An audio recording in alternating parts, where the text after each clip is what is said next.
Hello students, I am Barsha, your teacher for today. I welcome you all to this exciting, interesting online class of today. Today we are going to study another interesting chapter which is Walls Tell Stories. India is a land of rich cultural heritage, and so there are so many forts and monuments in our country which we are so proud of.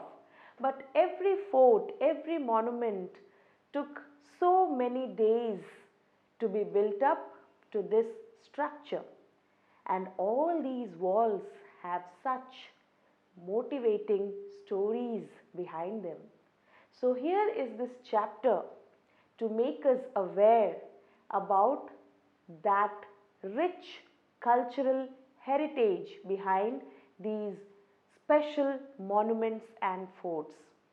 So, I do wish that we all will enjoy this joyful ride of knowing about our rich cultural heritage, and we as the citizens of our country should be proud of our rich culture and heritage. Student, it is very important to know about our traditional things, our ancient scriptures and this culture and heritage. So, we will start our chapter Walls Tell Stories. Are you all ready for that? Okay. So, we are going to start our chapter now. So, here is the story about a very important monument. Students, in India, you will get to see a lot of forts and monuments. If I am not mistaken, many of you would have visited many places, let it be Agra or Hyderabad. So, you would have seen many palaces, forts like Taj Mahal of Agra, Qutub Minar in Delhi, Red Fort in Delhi, Char Minar in Hyderabad. All these are very special structures which depict the rich cultural heritage of our country. So, today we are going to explore one of the finest cultural heritage of our country, that is the Golconda Fort, through this chapter, through this story, which is in the form of a dialogue conversation. There are few students who have gone to visit the Golconda Fort, and these students are very happy that they have their Didi with them. The Didi basically is studying history and doing some research about the historical monuments and places. So, it is of great help for these children because Didi explains all the things to them very nicely. So, let us go, let us see what happens when these children reach Golconda. So, the chapter starts with reaching Golconda. The students have already reached Golconda. Let us see what happens then. At last we reached Golconda. We were glad that Didi was with us. Didi studies history and we enjoy visiting different places with her. So, the students have already reached Golconda and they are very happy. Glad means happy because they have come to a new place to explore and to learn new things about the place, and they are very fortunate and blessed because they have Didi with them. Didi is studying history and she could help them to know more and better. Now it starts with the conversation among them. Shailaja says, "My goodness, this fort is so huge." Sridhar then says, "And see at what a height it is built." Kalyani says, "Just look, have you ever seen such a huge gate?" Shailaja says, "It must be very heavy. I wonder how many people would be needed to open and close this gate." So, they had never ever seen such a huge monument. So, Shailaja was so much shocked and surprised to see such a big fort. And Sridhar is amazed at the height of the fort. Kalyani could not believe her eyes because she saw such a big gate. Students, basically we also have gates in front of our houses, but they are of normal measurement and normal dimensions, but this gate was very heavy. Shailaja can't even think that how many people would have been engaged to open and close the gate. Can you imagine how heavy would have been the gate? It would have been so heavy. It is just visible with the structure, and the students, the children are discussing how the people would have managed to open and close this gate. Now what happens next? Kalyani says, look at these sharp iron spokes. I wonder why they were made. Students, even you would have observed in front of our gates, at the top of the gates, there are some sharp spokes kind of structures made. So, can you tell me why are they made? Yes, sometimes we make them to protect ourselves, because if anybody, if a thief or any kind of a person who has some wrong intentions would try to jump over the gate, so the gate may not allow him to enter into our premises. So maybe these gates were also made with the same intention to avoid the enemies. Now Shailaja says, look at these thick walls too. Sridhar says, I have never seen such thick walls. Kalyani says, at some places a part of the wall comes out in a round shape. I wonder why. Now Didi says these are called bastions or burj. See, these are even higher than the wall. The outer wall of this fort has 87 bastions. Thick walls, a huge gate, and so many bastions. So many ways to ensure security. Now Shailaja was very much surprised to look at the walls, which were not the normal ordinary walls. They were too thick, and even Sridhar agrees to Shailaja that he had also never seen such thick walls. Kalyani finds out that at some places the part of the wall is not of the normal rectangular shape, but it is in a circular shape. It is round in shape. She cannot understand that why. Then Didi comes to help them out. Didi explains that the walls which are round in shape are burj. So these structures were even higher than the walls. Students, these bastions are made to keep an eye over the enemies. There is also like a hole made on those bastions. If you could see the structure, you could see it very clearly that these bastions were a great help for the people inside, who could be able to know when the enemies were coming to attack them. They could keep an eye on the activities, on the movements of the enemies outside.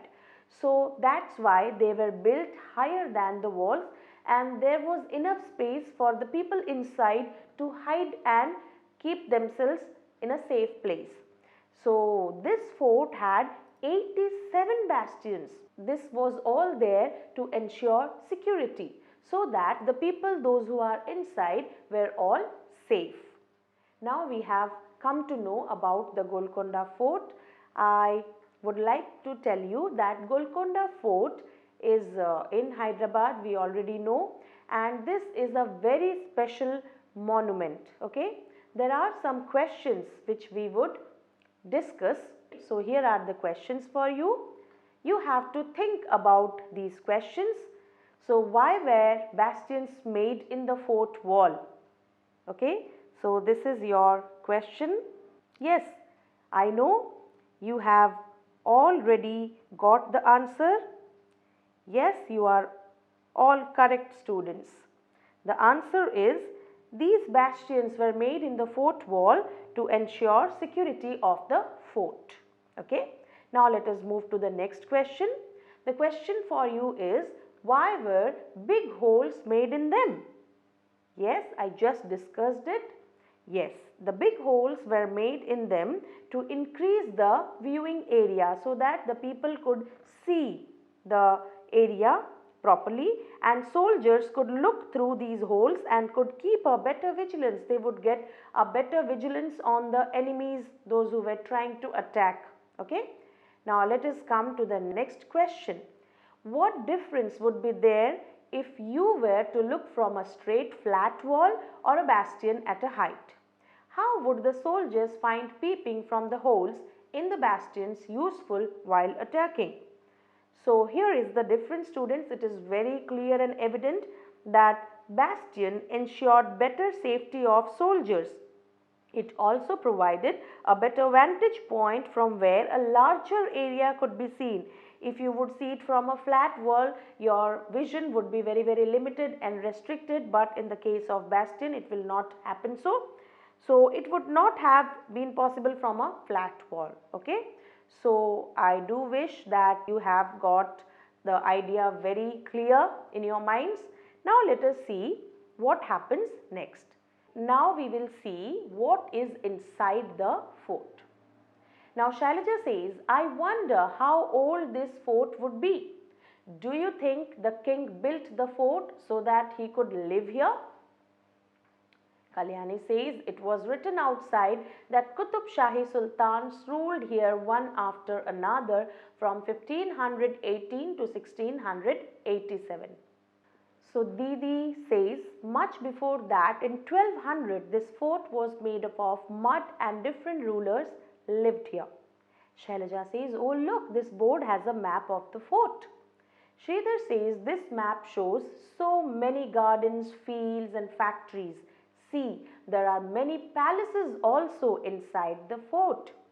Shailaja says that means that not only the Sultan but many other people like farmers and workers must also have been living here. Kalyani says it must have been a complete town. So now when they are exploring the fort inside, they are moving from one place to another inside the fort, they found that it was such a huge place. So they could not guess the age of this fort. So Shailaja asked like how old this fort would be and what do the other friends think about the age of this fort. Okay, so the king would have built it so that he could live inside this fort, or was there some other reason? Kalyani says that just before entering the fort she had seen that it was written outside that Qutub Shahi Sultans ruled here one after another. So this was a fact, or you can say the information which is almost given in front of so many ancient forts and buildings, that is just to make people know about the facts which are attached to that particular place. So that was the information that Qutub Shahi Sultans ruled one after another, and that was a period from 1518 to 1687. Now Didi adds on to their information that much before that in 1200 this fort was made of mud and different rulers lived here. I have already told you that this was made by the Kakatai rulers in 1143. Shailaja also finds a map of the fort. Students, a map of the fort is a guide for the people, those who live there. It helps you to locate places because everyone is not acquainted with each and every place inside the fort. So sometimes it is necessary to get the information about the different places located in the fort through a map. So Shailaja got the map and Sridhar gets in the map that there are so many gardens, fields and factories. So even inside the fort there were many palaces to be seen. Now Shailaja feels that means that it was not meant for only the Sultan. This fort was not only meant for the ruler to stay, but there were other people also who were staying, maybe for helping the Sultan or the ruler or for some other purpose. So she feels that there would have been people like farmers and workers also. And Kalyani adds to that, that means it would have been a complete town, just as a town had all the people with you. So there are so many different people around you staying and so many houses are there. So similarly this fort was also just like a complete town. Now let us find out what happens next. So here is the Sultan's palace. Now they go to the Sultan's palace. Now Sridhar finds these steps seem to go on and on. Shailaja, even in those days they used to have buildings with 2 floors. Now Sridhar is climbing up the stairs and he finds there are so many stairs and it is not coming to an end. The stairs are just continuing, going on and on and on.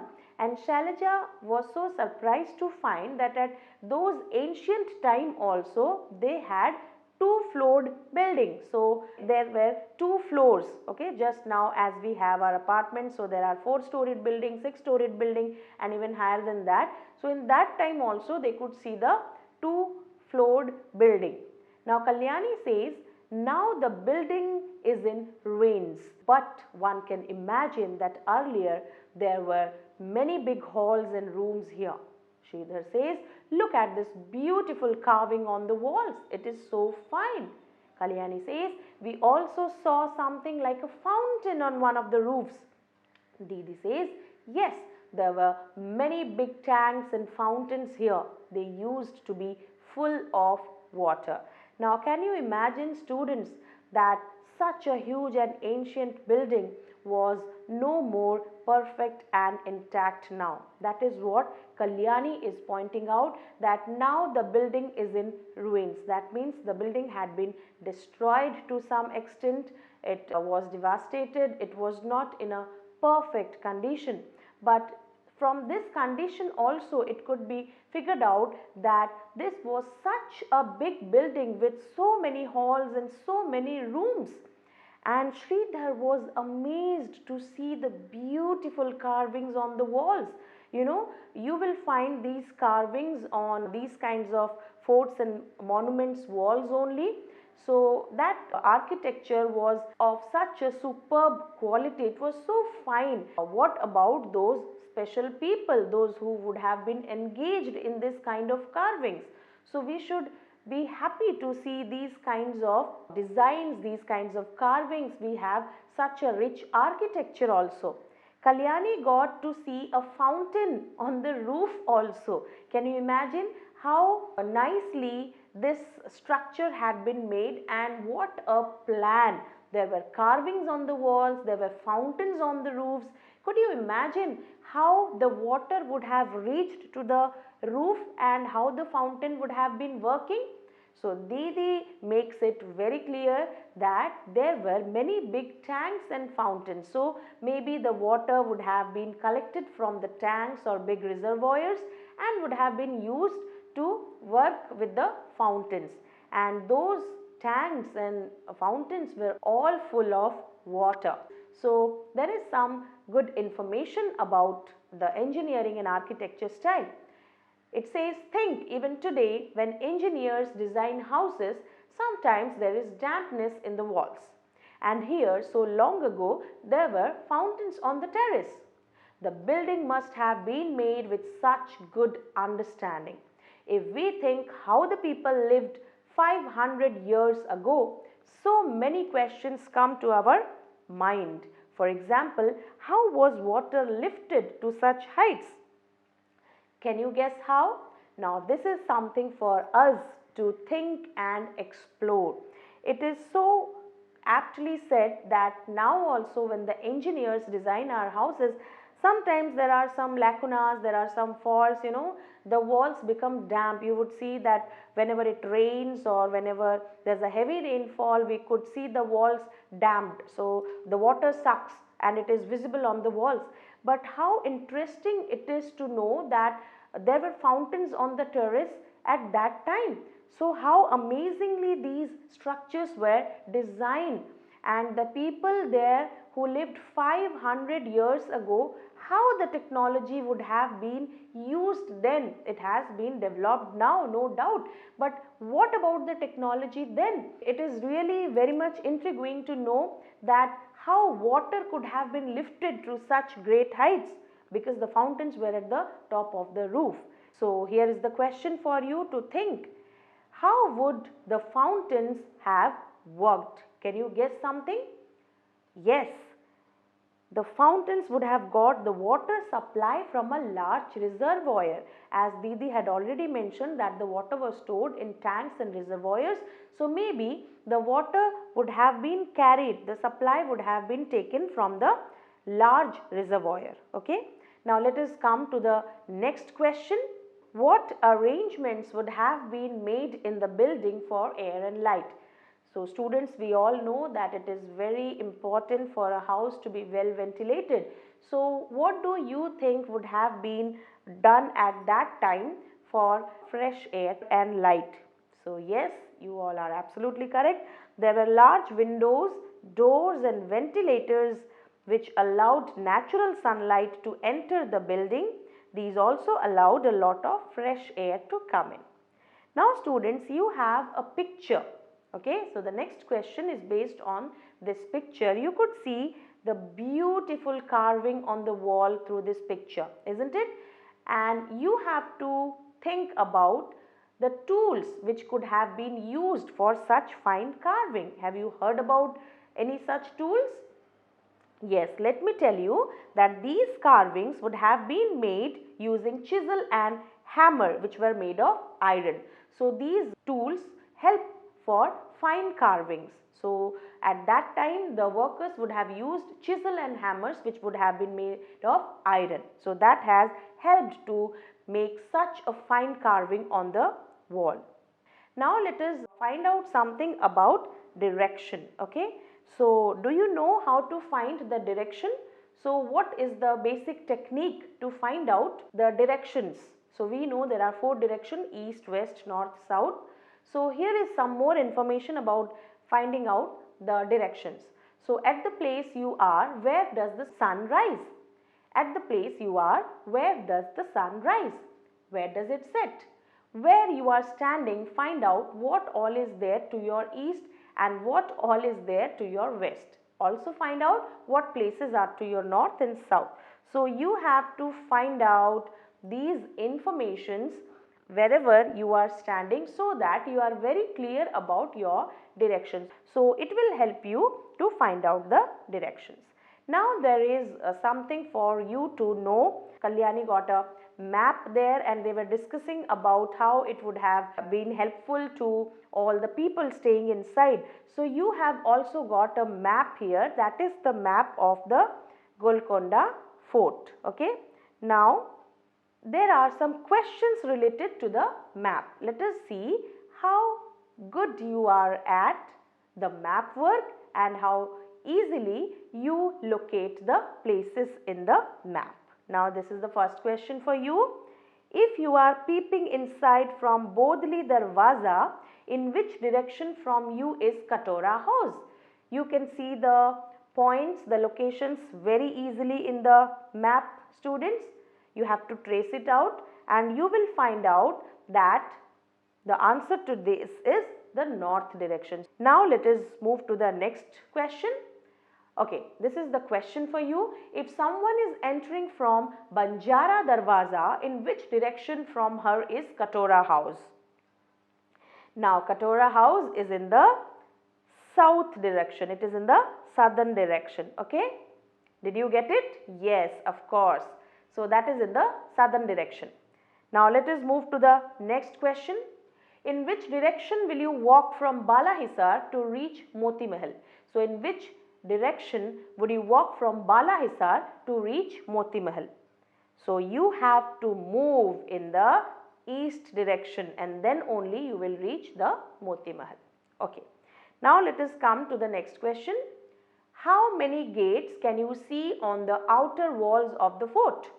How many gates can you see on the outer walls of the fort? Students, it is all clearly visible through the map that there are 9 gates on the outer walls of the fort. Okay. Now let us come to the next question. Count how many palaces are there in the fort.